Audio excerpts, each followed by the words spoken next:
Han pasado 15 años desde que crucé esa puerta de entrada, prometiéndome en silencio que nunca iba a volver. Y aún así, aquí estoy. De vuelta. Los vecinos eran todos distintos. Nunca les hablaba a los de antes, pero sí conocía los carros. También eran distintos. Las llanuras seguían igual de planas. No hay a dónde correr por aquí. No más hacia el sol y a ver si alguien, en esa dispersión de granjas tan rara y tan lejos entre sí, no te ve a través de las ventanas. Por suerte, no te vieron. La bolita en la garganta se me asentó más pesado cuando puse el pie en el pasillo lleno de mugre, con la alfombra cubierta de ceniza de cigarro. El mismo pasillo por el que mi papá me arrastró del pelo cuando descubrió que tenía una novia secreta. Di otro paso. Crujió. Mi corazón se saltó instintivamente. Pero ya no había nadie con quien preocuparme. Igual siempre se sentía como si alguien estuviera ahí, esperando detrás de una puerta para preguntarme qué chingados creía que estaba haciendo. Arriba de la puerta de la habitación de mi papá, el crucifijo chiquito seguía colgado, como si fuera el guardia de su jardín del Edén. La puerta estaba apenas entreabierta. Hice como que no iba a mirar por ahí, pero aún así se notaba que la luz adentro era más oscura. Me pregunté si ese Jesús chiquito seguía cargando la misma nobleza y el mismo sacrificio después de pasar todos esos años escuchando a mi papá follar prostitutas tras esa puerta. Fue la primera vez que escuché silencio en esta casa. Qué raro, ¿no? Los recuerdos se meten en lugares como este. Tan fuerte que tu cerebro empieza a llenar los huecos. Tan fuerte que entendí cómo hay gente que puede ver fantasmas. Se estaba poniendo el sol. Estaba en la cocina con una taza de agua de la llave, viéndolo desaparecer detrás de los campos color beige. No me fijé en esos rosados intensos ni en los naranjas del cielo de verano. Ni creo que estuviera mirando las nubes. No más, un poquito más allá de ellas. Me quedé ahí hasta que ya no hubo sombras. El mismo gris de siempre. Luego, por fin, me agarraron las 3 horas de sueño que tuve la noche pasada. Me pegaron como un ladrillo. La única cama estaba en el cuarto de papá. Me habían limpiado mi cuarto de la infancia. Solo quedaba un cuadrito de alfombra. Todo lo que había dejado ahí seguramente lo tiraron el día que me fui. O eso, o regresar a dormir en mi carro, y me la pasé haciendo eso durante la última década y media. Así que me eché en el sofá. Olía al humo de cigarro más fuerte que nunca, metiéndose desde los cojines con estampado floral. Sus Newports.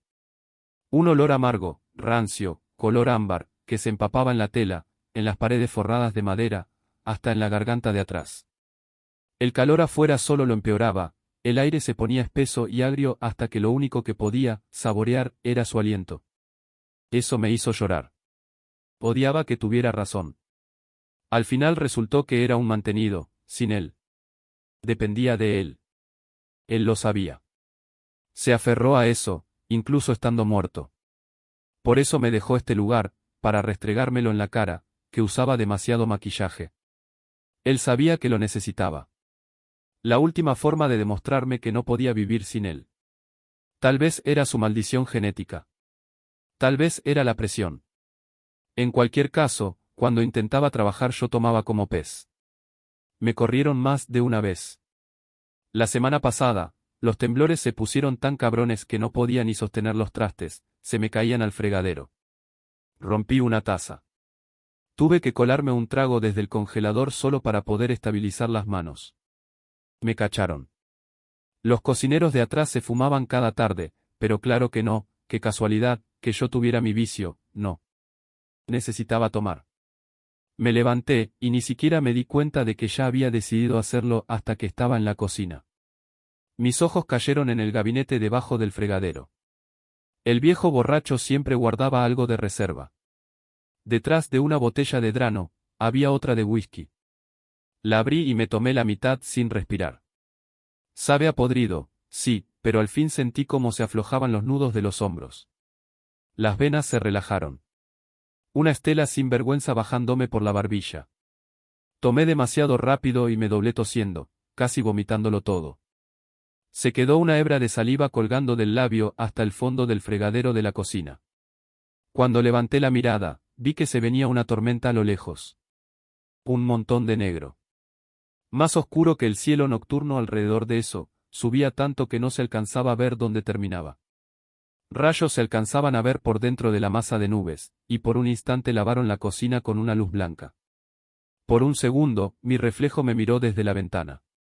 Vacío, agotado. No reconocía mi propia cara. Las tormentas eran comunes por aquí. Si yo pudiera cargar mi teléfono, me habrían avisado. Pero la luz nunca se pagaba. Otro destello de rayo. Ya casi estaba encima de mí y se movía rápido. Bien rápido. Nunca había visto una nube moverse a paso de carrera. Cualquier luz pálida que quedara en la casa, los contornos flojos de mesas y sillas, se apagó casi de inmediato, como una vela, tragada por la oscuridad de las persianas. Un no ser. Luego vino el frío. El cambio de temperatura fue como nada de lo que me hubiera tocado sentir. Un segundo estaba empapado de sudor. Al siguiente, me apreté los brazos contra el frío que se colaba por el marco de la puerta deformado. La lluvia traía el olor a madera mojada y musgo, el eco de los bosques densos después de una tormenta. No había un bosque a más de 100 millas de la casa donde crecí. Había una parte de la casa que sí extrañaba de verdad. El sonido de la lluvia. La rabia de un ecosistema dando vueltas alrededor de mi casa, indiferente al control de alguien como mi papá. Era como si la lluvia fuera un regalo de Dios. Un momento raro, suspendido, sin interrupción. Una pausa. De niño, solía pensar en seguir las nubes de lluvia para ver a dónde se iban. Tal vez había un lugar donde siempre llovía. Donde todas las nubes vivían juntas. Donde todo olía a mojado. Donde había charcos interminables por los que podía salpicar. Un rayo abrió una brecha por la ventana y luego vino un trueno que sacudió el vidrio. Empecé a preocuparme por si una casa tan vieja podría aguantar eso. Pero si el techo se aguantaba cuando yo era niño, seguramente se iba a aguantar ahora. Entonces llegó la lluvia. No más apareció. Los grillos se quedaron callados, y luego llegó el rugido del agua. Una cortina de lluvia se desplomó sobre las ventanas. Otro destello. Por un segundo vi el cielo sin estrellas. Una pared plana de vacío donde tendría que estar la luna. El trueno llegó de inmediato después, haciéndome retumbar los dientes. El viento empezó a levantarse. Un silbido creció hasta volverse aullido y las paredes se quejaban alrededor de mí. El licor llegó a mi cerebro. El aire se puso resbaloso. Mis pensamientos flotaron. Me fui tambaleando por la cocina, confiándome en el conocimiento automático del diseño de la casa donde crecí. Mis dedos fueron arrastrándose por los muebles y las paredes, guiándome por un lugar que mi cuerpo ya se sabía de memoria. Por la ventana de la puerta de enfrente, apenas veía las luces del faro de uno de los vecinos, a millas de distancia. Un puntito diminuto y lejano de vida humana, borroso por el whisky, por la oscuridad de la tormenta y por el polvo que se levantaba por las llanuras. El carro se fue. Los faros se perdieron a lo lejos hasta que los tragó la misma oscuridad que se había tragado todo lo demás. Se coló un ruido entre el aullido del viento. Un crujido desde algún lugar adentro de la casa. Me volteé, medio esperando ver a mi papá parado en el pasillo. Si estaba ahí, no lo iba a poder ver. Respiré hondo. Era una casa vieja. Las casas viejas hacen ruidos. Cuando volví a mirar por la ventana, vi de nuevo los faros. Pero estaban demasiado altos del suelo. Ni siquiera lo procesé. Ni siquiera supe cómo pensar claro. Mi mente iba lenta, nublada. Lo único que podía entender como verdad era que esa cosa venía directo hacia mí. Me fui caminando por el pasillo. Pasé la puerta de papá. Un destello largo de relámpago jaló mi mirada hasta la rendija. Por un segundo vi su almohada. Ahí seguía la marca de la cabeza. Me metí al baño, olvidándome por un momento de cómo había llegado hasta ahí. El whisky me había dominado, y me caí al piso de rodillas. Gateé temblando por el borde de la tina, como si fuera una montaña, y me dejé caer boca arriba adentro. El aullido se volvió más fuerte y se convirtió en rugido. Sacudía las paredes a mi alrededor. La lluvia golpeaba el techo y luego llegó el granizo. Como si 1.000.000 de personas estuvieran golpeando con rabia, pidiendo que les abrieran. Tuve que cerrarme los oídos. Apreté los ojos y esperé a que las paredes se me vinieran encima. La casa podía saltarse de su base en cualquier momento, y desaparecer hacia el cielo como el mago de Oz. Pero arriba del cielo texano no había camino de ladrillos amarillos. Mi cuerpo salió disparado hacia arriba, por un instante. Un trueno, algo más profundo que el trueno, se abrió paso a través de la furia ensordecedora de la tormenta y entró en mi baño. No era un rayo. No hubo ningún trueno después. Era otra cosa. Algo grande. El sonido era tan fuerte que me sacó el whisky de la cabeza. Me di cuenta de que la lluvia ya no estaba amortiguada. Era clarísimo. Se estaba drenando en el piso de mi baño. Abrí los ojos. Entre la niebla de la lluvia que caía de lado, vi la luz del rayo rebotando en el vidrio estrellado del camioncito de mi vecino, atravesando el techo. Excepto que no había techo. Solo el vacío parpadeando. El agua me quemaba los ojos. Me los cerré al instante. Se sentía como una pesadilla. Un sueño horrible del que no podía despertar. Sentí que mi espalda se elevaba otra vez. El vacío que ya se había vuelto mi techo estaba succionando todo lo que podía. El camión afuera soltó un lamento metálico profundo y asqueroso mientras el parachoques delantero se arrastraba más por el suelo. El frente quedó atrapado en los bordes filosos del hueco del techo, rascando y golpeando contra eso una y otra vez, con el viento empujándolo con toda su fuerza. Me agarré del borde de la tina lo más fuerte que pude. Me dolían los nudillos de tanto apretar, usando cada pedacito de fuerza que me quedaba para no soltármelo. Para no unirme a ese camión. La lluvia me clavaba en las mejillas. El granizo me golpeaba la frente. La tormenta exigía que soltara. Mi cuerpo ya estaba arriba de la tina. Mis dedos se resbalaron del borde, uno por uno. Hasta que se detuvo.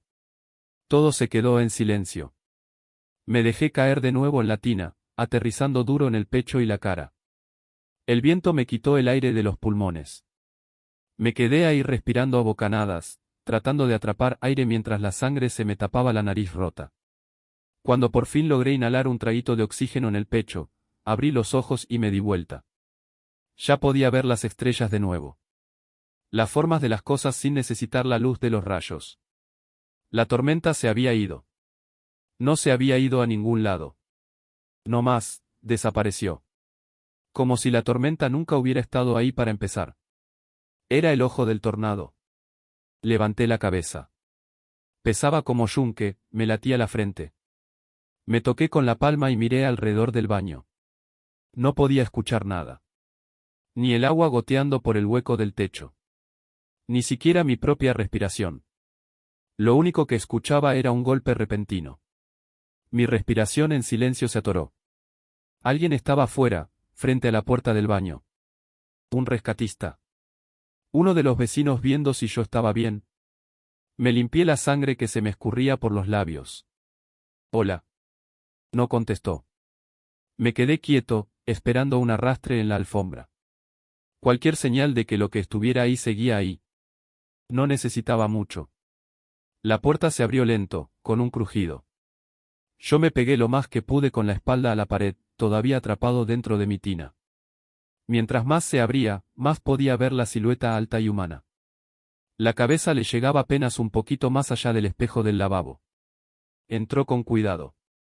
Como si no quisiera molestar nada de la paz que quedaba, nada de lo que la tormenta no se había llevado. Entreví mis ojos y luego sentí que el corazón se me iba al estómago. Ya sabía qué forma era. La camisa larga, hecha pedazos por el uso. Los jeans de trabajo. El pelo corto, rapado. Las manos grandes de trabajo con las que me jalaban por ese pasillo. Era mi papá. Mi instinto de pelear o huir se activó. Pero no elegí ninguna. Mi cuerpo eligió quedarse tieso. Podía escuchar su respiración seca y con silbidos. Se acercó más, pasando el camión. Quise gritar. Quise llorar. Pero no pude sacar nada. Yo era un venado congelado por los faros. Se me puso encima, y aún así parecía proyectar una sombra más oscura que la noche. Una sombra sin sol. Se arrodilló despacio. No podía ver su cara. Extendió sus manos. Con paciencia, esperando a que yo las tomara. Yo las miré, y luego a los ojos que no podía ver. No. No los podía. No iba. Parecía entender. En vez de eso, me apoyó la palma en la mejilla. Me sobresalté, esperando sentir la piel reseca y agrietada. Esperando que los dedos se me apretaran en la cara como antes, listos para intentar arrancármela. Pero no fue así. Solo me rozó la mejilla con el pulgar. Suave. Con cuidado. Sus manos eran suaves. Fue ahí cuando me di cuenta de que no olía su aliento agrio. Olía a flores. Me salió un sollozo y las lágrimas se me juntaron en los ojos. Quise decirle 1.000.000 de cosas. Había ensayado ese momento en mi cabeza tantas veces. Lo que por fin iba a decir. Lo que yo pensaba que merecía después de muerto. Pero en ese instante, no se me ocurrió nada. Ni una sola palabra. Con la luz tenue de la luna, vi algo brillando que emergía desde su espalda. Se veían como cristales de hielo, unidos por cordones de energía que deformaban el aire alrededor. Me erizaron la piel, como la estática cuando arrastras los calcetines por la alfombra. Parecían las alas de una polilla, unidas por esos elementos. Solo logré soltar una palabra. Ni siquiera supe que la había elegido antes de decirla. ¿Por qué? No se movió. Solo me miró. Inclinado, con su pulgar todavía rozándome la mejilla. Un destello de rayo. Ahí fue cuando por fin vi su cara. Nada. Un lienzo plano de piel. El miedo que debí sentir cuando se acercó tanto explotó por mi sistema nervioso, demasiado tarde. Las estrellas empezaban a desaparecer otra vez. Grité, pero el grito se ahogó rápido en el rugido del viento. La lluvia y el granizo aparecieron como de la nada. El camión se arrastró por el suelo. Y mi papá, o lo que fuera, se había ido. Me eché de nuevo en la tina, tapándome los oídos hasta que el sonido se fue. Hasta que el viento se calmó. Hasta que la lluvia por fin empezó a caer como llovizna. Me paré con cuidado. Mis piernas no querían moverse, esperando que esa cosa siguiera afuera, en la puerta. Esperé como 1 hora, y al final me moví por el lado del camión y abrí la puerta despacio. El pasillo ya no estaba. Las paredes faltaban. El techo se lo habían arrancado. Lo que quedaba de pedazos estaba hundido y metido como escombro por el piso. El agua goteaba desde las vigas expuestas. Pero el cuarto de mi papá seguía intacto. No lo tocó la tormenta. Las paredes expuestas estaban firmes, plantadas en el aire abierto. El crucifijo seguía colgado, no sé cómo, de su clavo único. La única diferencia era que ahora la puerta estaba bien abierta. Miré hacia adentro. Me aparté los mechones mojados que me cubrían los ojos. Su cama. El estante de su pistola. El mismo cuarto. Me quedé sin respirar antes de entrar, esperando que hubiera algo escondido en las esquinas. Esperando a que esa forma regresara. Pero no había nada, solo ese olor a cigarro. Era un cuarto cochino. Fue la primera vez que me imaginé que era así. Salí al exterior. Donde yo había visto el atardecer, ahora era la tormenta, avanzando hacia algún otro hogar. En los destellos de los rayos, que se movían por dentro como si tuviera entrañas que convulsionan, vi puntitos negros girando adentro. Puntitos con alas. Cientos. Tal vez miles. Como hormigas arrastrándose sobre un pedazo de pan. Mi carro ya no estaba. Probablemente a kilómetros de distancia, en alguna zanja. La única forma de seguir era atravesar los campos. Caminé arrastrando los pies sobre la planicie, siguiendo la misma ruta que tomaba de niño. El aire estaba quieto y duro, como aguantar la respiración en un closet oscuro, esperando que algo pase sin darte cuenta. Caminé 1 hora, quizá más, siguiendo esos puntitos que parpadeaban en el cielo, los truenos cada vez más lejanos, hasta que encontré una casa que no habían aplastado. Han pasado 2 años desde esa tormenta. Pienso en esa noche seguido. Volvérmela a reproducir se siente como ver un recuerdo ajeno. Cuando se llevó la casa, se llevó todo lo que mi mente había saturado en ese pedazo de tierra. Lo que queda es solo una viñeta. Una escena suelta separada del resto de mi vida. Todavía pienso en mi papá. O lo que fuera que cargaba esa forma. No fui el único que vivió algo así. Cuando por fin pude cargar mi teléfono, empecé a investigar. Encontré a alguien en Facebook. Su ciudad, Joplin, y la casa que habían construido ahí, las tiraron al suelo, hecha puro polvo, por un tornado violento. Hablamos un rato. Algunas personas en Joplin vieron figuras con alas paradas junto a ellos, protegiéndolos de la rabia de la tormenta. Los sobrevivientes les decían, Butterfly People, gente mariposa. Él vio a su hija muerta, parada en la entrada de su refugio, con las alas cubriendo la abertura después de que se arrancaron las puertas. Se sentía bonito tener a alguien más que podía entender mi locura. Ahora estoy quedándome en su casa. Creo que le gusta más mi compañía de la que a mí me gusta la suya, y la verdad se me hace halagador. Está solo, casi siempre. Yo solo estoy agradecido por tener cama y por una puerta del cuarto que se cierra con llave. La semana que entra me mudo a mi propio depa. Es un mugrero, sí, pero al menos puedo decir que es mío. Quizá los que sobrevivieron al tornado de Joplin fueron protegidos por ángeles. Tal vez eran espíritus que aguantaron el viento ahí a distancia el tiempo suficiente para que ellos pudieran sobrevivir. Pero una parte de mí lo dudaba. La suavidad. El olor. No era mi papá. Allá arriba, en el cielo, es un ecosistema. Cada tormenta se lleva pedazos de la tierra con ella. Polvo de un estado. Semillas de otro. Polen. Bacterias. Insectos arrancados del suelo. Cada corriente ascendente mezclándolos en una olla dentro del corazón de la tormenta, donde nadie podría verlo jamás. Tal vez, en algún lugar de ese caos, en esos monos infinitos de las máquinas de escribir infinitas, la combinación perfecta para la vida encontró un lugar donde agarrarse. Donde algo del revolcadero eterno de la lluvia, la electricidad y todo lo que el viento se robó de abajo. Tal vez se alimentan de la rabia que hay dentro de la tormenta.